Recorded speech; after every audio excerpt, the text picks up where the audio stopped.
दिखा रही है, दूसरी तरफ नगर परिषद विजयपुर की मनमानी कम नहीं होने का नाम ले रही है। कई बार पानी की समस्या को लेकर नगर परिषद कार्यालय का घेराव कर चुके रहवासियों को पानी उपलब्ध नहीं करा रही है।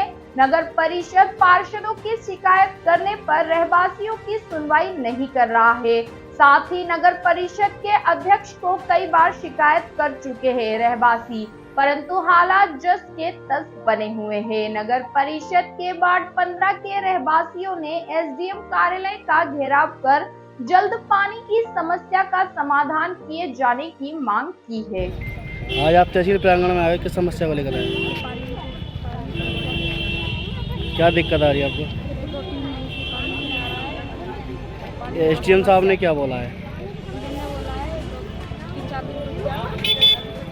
आप इस संबंध में नगर परिषद नहीं गए थे?